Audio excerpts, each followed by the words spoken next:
Okay guys, it's the 17th of December 2010 and this is my Comparv Spark which I've just finished building last night, ready for the test flight this afternoon, provided the wind and weather is okay.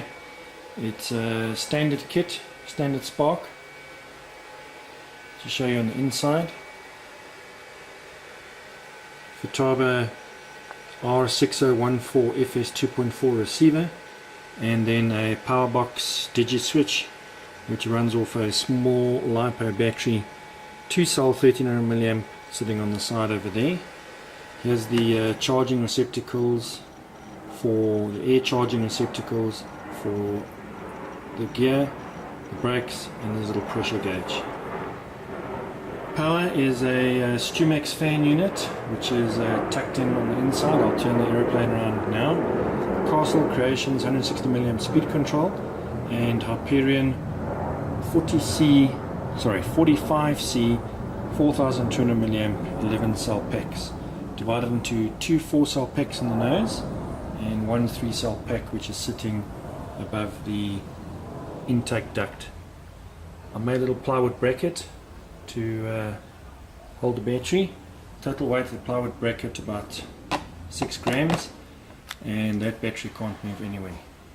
A couple of mods I did on the canopy is I added a couple of little carbon fiber locating pins at the bottom, as there just wasn't enough strength there. Canopy goes in there. Another mod I did, which I saw on RC Universe, is a little narco duct on the side, and total weight of the narco duct is about 4 or 5 grams, and inside you can see the Castle Creation speed controller.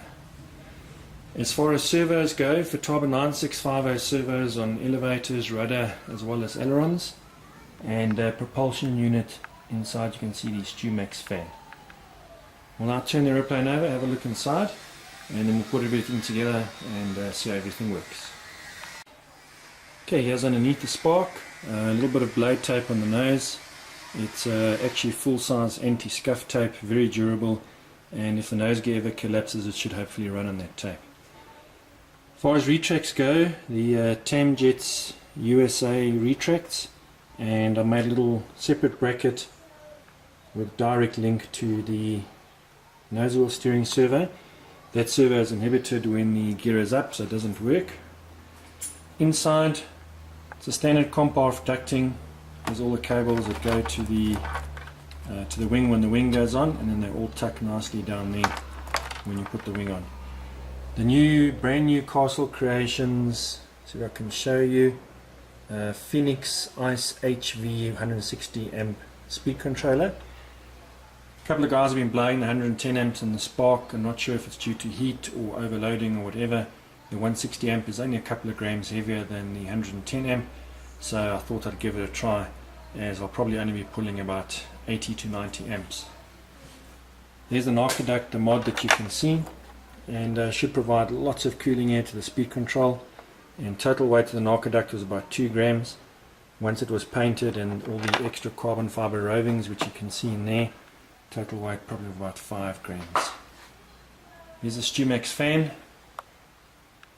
and obviously the air that comes in the narco duct cannot exit the fuselage because of the thrust tube. So what I did is also something I saw on the forum, is I cut a couple of cooling holes there, so the air will come in there, flow over the speed control, and hopefully get ducted out there because it's closed in the rear of the aeroplane. Another nice mod that I saw, instead of putting tips, because these stab points at very very low and will probably touch most of the times when you rotate, I put more of that anti-scuff tape on both tips. And then a very nice little thing I saw on the forum is a nice little steel spring, so it also just gives it a bit of a springiness at the back there, that it's not going to touch hard on a skid over here. Okay, that's underneath the aeroplane. We'll put the wing on and then we'll turn it on and see how everything works.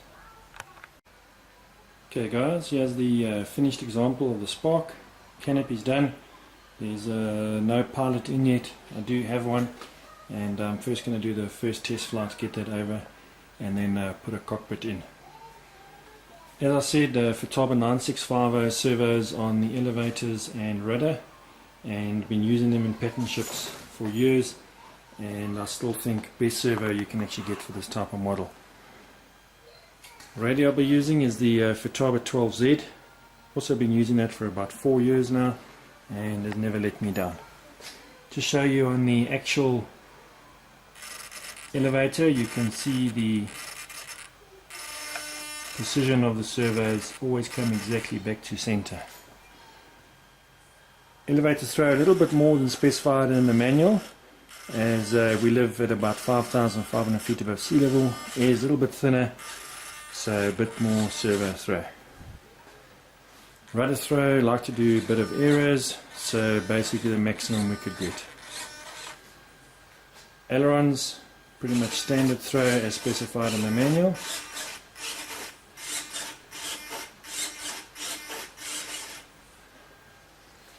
Then off to the underneath of the aeroplane. Probably better if I turn the aeroplane around and then show you from there. Here's underneath the aeroplane, so this will be the normal flying condition, obviously with gear up, speed brake in, and then what I've done is I've mixed a mix that when you put the gear down, the speed brake is going to deploy a little bit, then the gear will come out, and you'll use that for takeoff as well. And they say it does help to get the airplane off the ground a little bit sooner. So basically gear down, speed brake comes out, and gear comes out. When the gear's out, the brake servo is one of the steering servos activated, and there's a steering servo inside there, direct linkage to the nose wheel, and then on high rates a lot more steering for turning on the runway. Obviously on your pass over the runway, it's checked that the gear's out, speed brake will be out, and then on base leg and then on final about that much speed brake.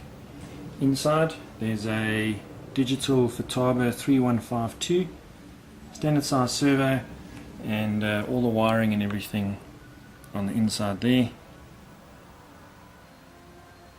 Use tape as they specified in the manual to put the covers on, and gives you a very nice light smooth finish. So that's basically it. Nice feature of the Futaba 12Z is you can slow the servo down. I'm sure you can do it on most of the top end JRs as well. And now we just wait for the afternoon, and if the wind dies down, we'll go do the maiden test flight.